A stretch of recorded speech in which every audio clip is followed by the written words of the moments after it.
ضمانت چاہتا ہے ایران کے آئندہ اس پر اس نوعیت کے حملے نہیں کیے جائیں گے، ساتھ ساتھ اس خطے سے خلیجی ممالک سے امریکی اڈوں کو ختم کیا جائے۔ اور اب ایسا لگ رہا ہے کہ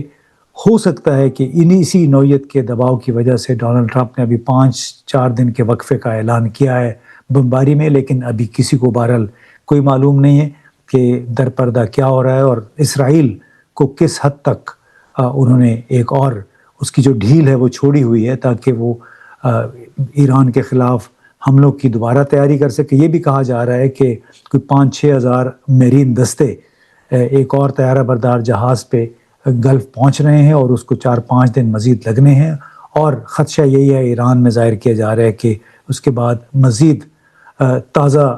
دم ہو کر امریکہ اور اسرائیل ایران پر حملے کریں گے۔ اس لیے ایران نے تو واضح کر دیا کہ ہمیں اس پہ کوئی اعتماد نہیں ہے موجودہ حالات میں، اور اپنی شرائط انہوں نے رکھ دی، اور اس کی مجھے نہیں معلوم کہ اس کے لیے مذاکرات کی کیوں ضرورت ہے، کیونکہ جنگ امریکہ اسرائیل نے شروع کی تھی، انہوں نے ختم کرنی ہے اور ایرانی مطالبات کا جواب دینا ہے۔ اب اس کے ساتھ ساتھ ایک اور ڈیولپمنٹ آج ہوئی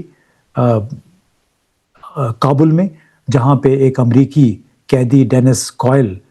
کو رہا کر دیا گیا۔ رہائی کا فیصلہ ان کی والدہ کی اپیل، افغان سپریم کورٹ کے حکم اور یہ کہ اپنا سزا وہ بھگت چکے تھے، یہ کہا گیا ہے۔ یہ رہائی عید الفطر کے موقع پہ ہوئی اور قطر نے اس عمل میں سہولت فراہم کی۔ اس کے ساتھ ساتھ متحدہ عرب امارات نے بھی اس پورے پروسیس میں معاونت کی۔ اب آپ کو یاد ہوگا کہ چند دن پہلے ہی امریکہ نے افغانستان کو غلط طور پر حراست میں رکھنے کے عمل کو state sponsor of wrongful detention اس کو قرار دیا تھا، یعنی ایک ایسی ریاست جو کہ شہریوں کو غلط طور پہ حراست میں رکھتی ہے۔ اور اس کے یہ ڈینس کوئل کوئی 64 سالہ امریکی شہری ہیں، لسانیات کے ماہر ہیں، کولوراڈو کے شہر پیبلو سے تعلق رکھتے ہیں اور تقریباً 20 سال سے افغانستان میں وہ رہائش پذیر تھے۔ وہاں پشتو زبان کی تحقیق، تحفظ اور مقامی تعلیمی پروجیکٹس پر کام کر رہے تھے۔ جنوری 2025 میں افغان طالبانوں نے کابل میں بغیر کسی واضح الزام کے گرفتار کر لیا تھا اور 15 ماہ تک تنہائی کی قید میں رکھا گیا۔ اب امریکی وزیر خارجہ مارک روبیو نے اسے خوش آئند قرار دیا، متحدہ عرب امارات اور قطر کا شکریہ ادا کیا، اور اب بھی جو حراست افغان طالبان کی حراست میں موجود دیگر امریکی قیدی ہیں، کم از کم 2 مزید ہیں، ان کی فوری رہائی کا بھی مطالبہ کیا ہے، اور یہ کہا کہ وہ فوری طور پر ان قابل نفرت ہتھ کنڈوں، یعنی اب دوسرے ملکوں کے شہریوں کو یرغمال بنا کر انہیں پھر سفارتی مقاصد کے لیے استعمال کرنا بند کر دیں۔ جیسے میں نے پہلے کہا، کچھ ہی دن پہلے افغانستان کو state sponsor of wrongful detention قرار دیا گیا تھا، اور اس کے بعد اب اس کی ڈینس کوئل کی رہائی عمل میں آ گئی ہے۔ اب اس کے بعد 2 اور قیدی ابھی رہتے ہیں، پاول اووربی اور پولینیسس جیکسن۔ اسی حوالے سے جو وائٹ ہاؤس میں deputy assistant to the president جو ہیں اور سینئر ڈائریکٹر بھی ہیں counter terrorism national security council, Sebastian Gorka, انہوں نے ایک ٹویٹ کے ذریعے پوری صورتحال کا احاطہ کیا اور کہا کہ آج سے 1 سال پہلے جارج گلسمن کو صدر ڈونلڈ ٹرمپ نے طالبان کی تحویل سے آزاد کرایا، اور یہ گلسمن ڈیلٹا ایئر لائنز کے میکینک کی نوکری سے چھٹی لے کر افغانستان کی ثقافت اور تاریخ کی سیر کرنے کے لیے گئے تھے، اور وہاں پہ طالبان نے ان کو پھر ایک گرفتار کر لیا اور کوئی 836 دن تک وہ قید میں رہے۔ اور اب جو سیباسٹین گورکا ہیں، انہوں نے آگے مزید لکھا کہ 11 دن پہلے مارکو روبیو نے افغانستان کو غلط طریقے سے حراست کے اسٹیٹ اسپانسر کے طور پہ نامزد کیا، اور جو کہ طالبان رجیم کے لیے ایک وارننگ شاٹ تھا۔ ہم یرغمال ڈپلومیسی کی اس شیطانی عمل کو برداشت نہیں کریں گے، اور ساتھ میں کہا کہ کابل آپ کو پہلے بھی خبردار کیا جا چکا ہے۔ اور بعثت مجموعی اب کم از کم 2 افراد اور رہ گئے ہیں، تیسرے کا معلوم نہیں ہے کہ وہ زندہ بھی ہیں یا نہیں۔ البتہ افغان طالبان سے یہ توقع ضرور ہے کہ وہ اب ایک نارمل ریاست کے طور پہ خود کو کنڈکٹ کریں، چاہے وہ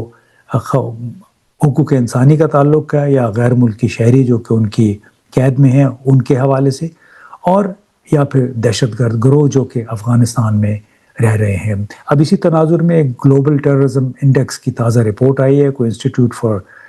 پیس اینڈ اکنامکس ہے،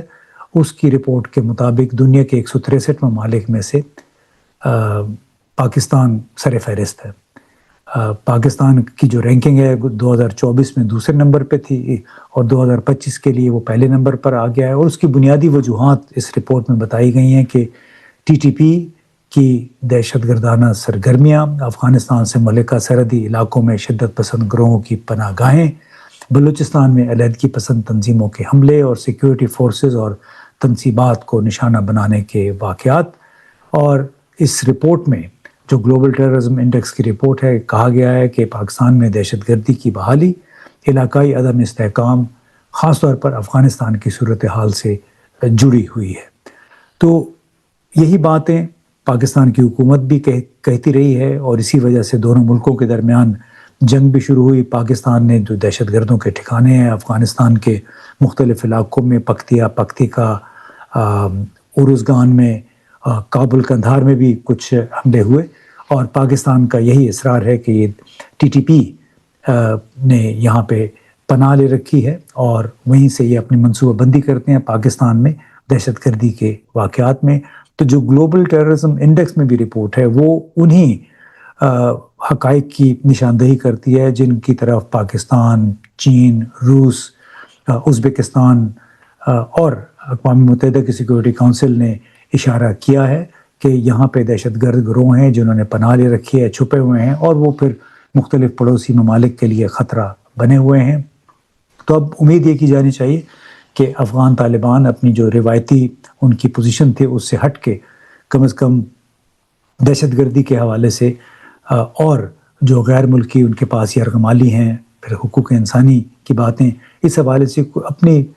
پالیسیوں پہ نظر ثانی کرتے ہوئے ان خواہشات کا احترام کریں گے جو کہ بین الاقوامی برادری کی طرف سے آ رہی ہیں، وہ خواہشات جن کا تعلق ایک